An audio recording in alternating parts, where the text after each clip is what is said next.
वीरानगढ़ के इतिहास की ये एक बहुत बड़ी सच्चाई थी, जिस बूढ़े बाबा का रहस्य आज तक कोई नहीं जान पाया था।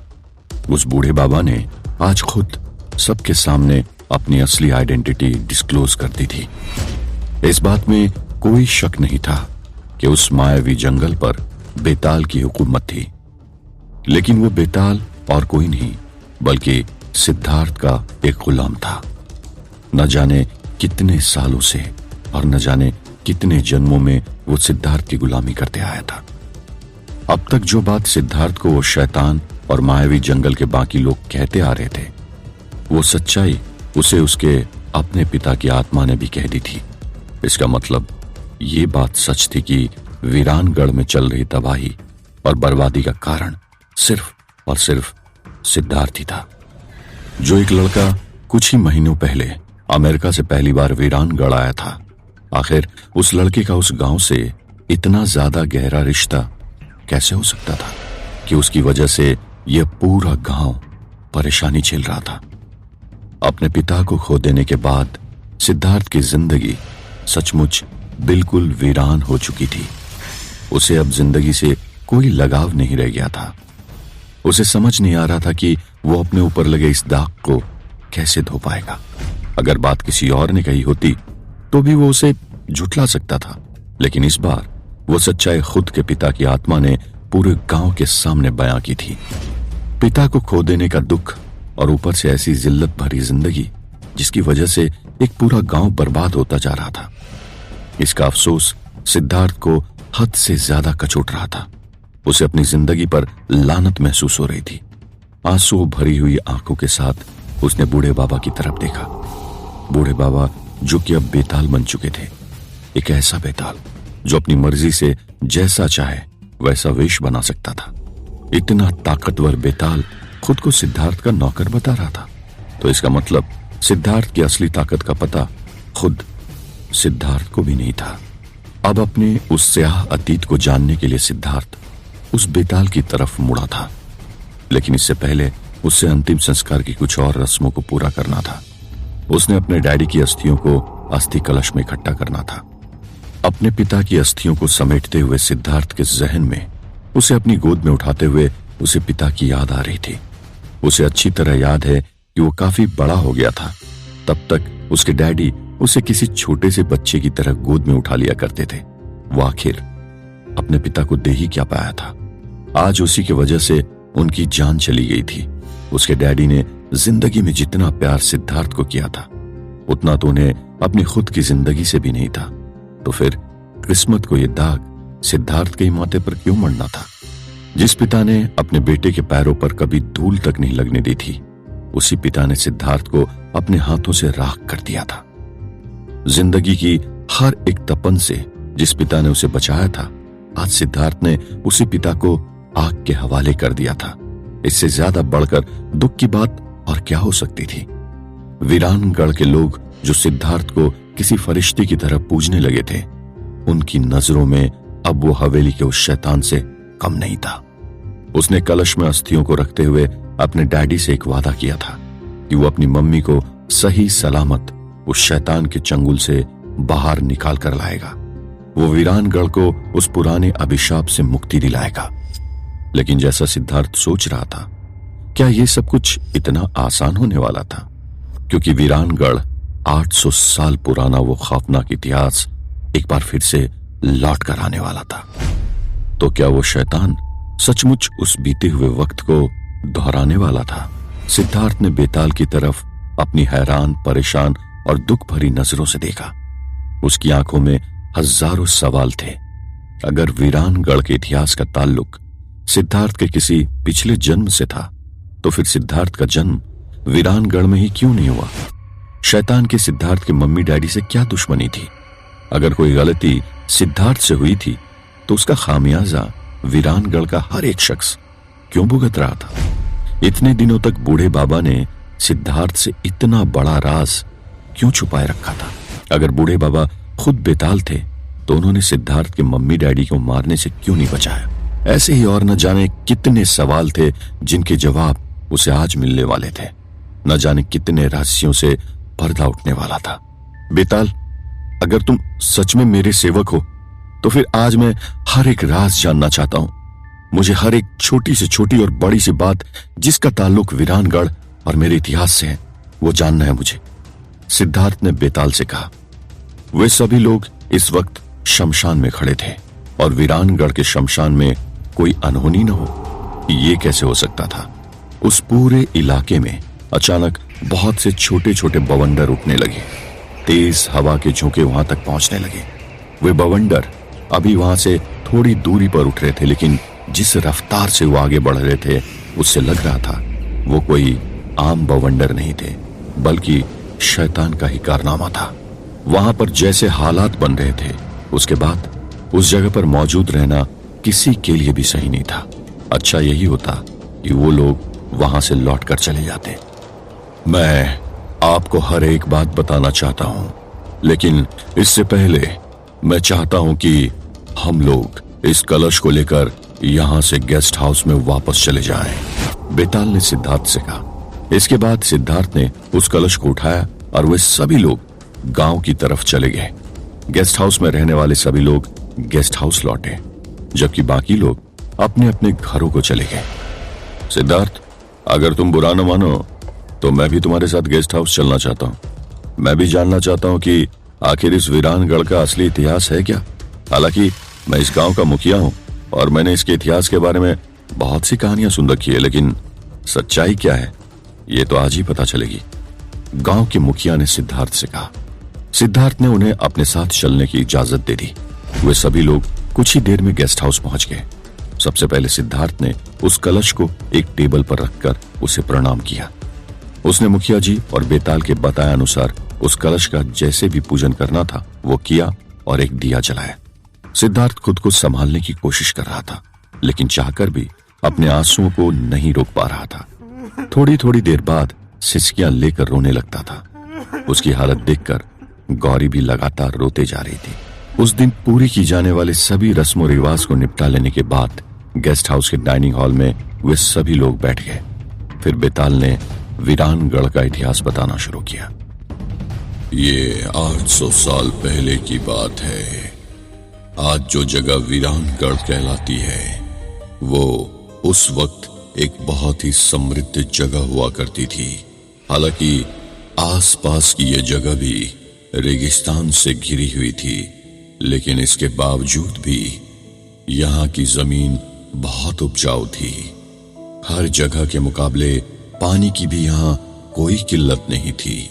लोगों के पास धन संपत्ति की कोई कमी नहीं थी और हर तरफ खुशहाली खुशहाली थी। यहाँ की संस्कृति, विरासत और होने वाले उत्सव सब कुछ राजस्थान की शान हुआ करते थे। इस इलाके पर राज करने वाले महाराज बलराज सिंह के राज में प्रजा बहुत ज्यादा खुश थी। राजा सबका ख्याल रखा करता था और बहुत ज्यादा न्यायप्रिय था।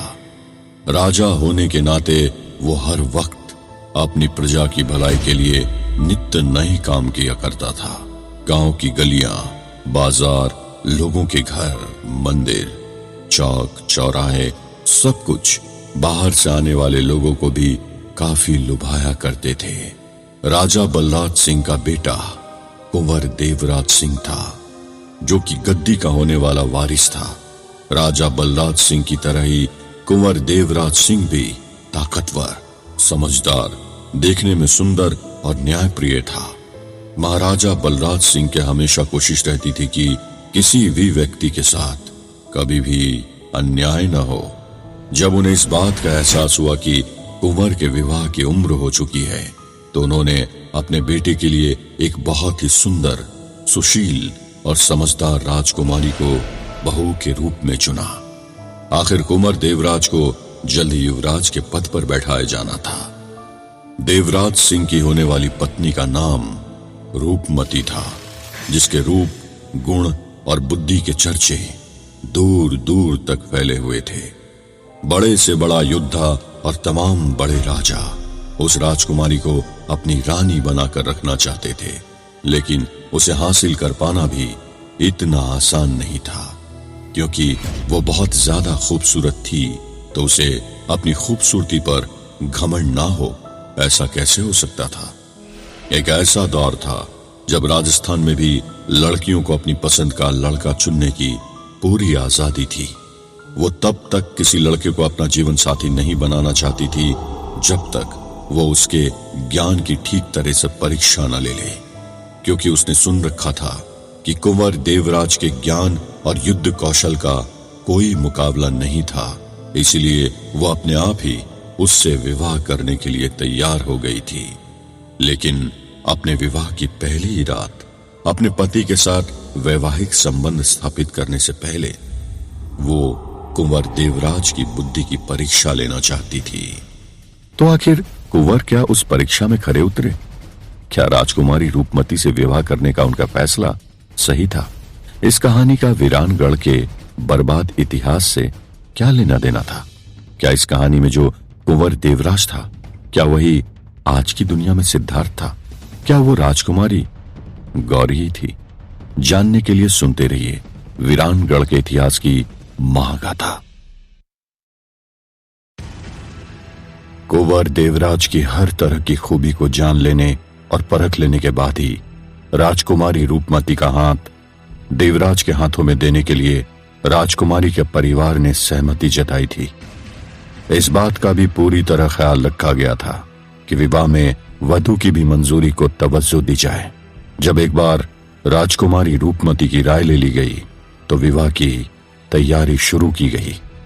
विवाह के लिए राजकुमारी रूपमती के महल में वैभवशाली तैयारियां की गई। उनके पूरे महल को जगमगाती हुई रोशनी से सजाया गया था। जगह जगह तोरण, द्वार और बड़ी बड़ी पताका लहरा रही थी। उनके पिता महाराजा रूप सिंह एक बड़ी रियासत विजयगढ़ के राजा थे। उन्होंने अपनी बेटी की शादी की ऐसी तैयारियां की थी जिसे देखकर ऐसा लग रहा था जैसे आसमान के चांद सितारे जमीन पर उतर आए हों। सुंदर और बेशकीमती गहनों से दुल्हन का श्रृंगार किया गया था। हाथों में खूबसूरत मेहंदी और बेमिसाल लाल रेशमी शादी का जोड़ा पहनकर रूपमती के रूप में और भी 4 चांद लग गए थे। पूरे विजयगढ़ में खुशियां ही खुशियां थी। राजकुमारी की शादी में संगीत का भी खास इंतजाम किया गया था। दुनिया भर से जाने माने गायक, वादक और नर्तकियों को बुलाया गया था। विवाह से जुड़ी हर एक रस्म को बहुत ही शान और शौकत से निभाए जाने के इंतजाम किए गए थे। पूरे नगर में जगह जगह महिलाएं घूमकर नृत्य कर रही थी। ढोल, धमाके, बाजे गाजे, आतिशबाजी और उत्साह, सब कुछ ऐसा था मानो जैसा पहले कभी किसी भी विवाह में नहीं देखा गया हो। यह शादी सिर्फ राजकुमारी रूपमती और कुंवर देवराज की शादी नहीं थी, बल्कि उस वक्त के 2 शक्तिशाली घरानों के बीच की एक कड़ी भी थी। खाने का जो राजसी प्रबंध किया गया था वो अद्भुत और अभूतपूर्व था। इतने सारे लाजवाब व्यंजन और मिठाइयां बनाई गई थी जिनकी खुशबू से पूरा विजयनगर मंत्र मुग्ध हो रहा था। जहां विजयगढ़ में इस तरह की तैयारियां की गई थी, वहीं बारात की भव्यता भी ऐसी थी जैसी बारात शायद उस वक्त के किसी और राजघराने ने कभी निकाली हो। सैकड़ों हाथियों, हजारों घोड़ों और बहुत से रथ, बैलगाड़ी और पैदल बारातियों की तादाद हजारों में थी। हर्षोल्लास से भरी हुई वो बारात आतिशबाजी करते हुए आगे बढ़ रही थी। वर का द्वार पूजन कर परंपरागत ढंग से उसे मंडप के अंदर लाया गया। कुछ देर बाद सखियों के साथ धीरे धीरे बढ़ते हुए राजकुमारी रूपमती भी मंडप में पहुंची।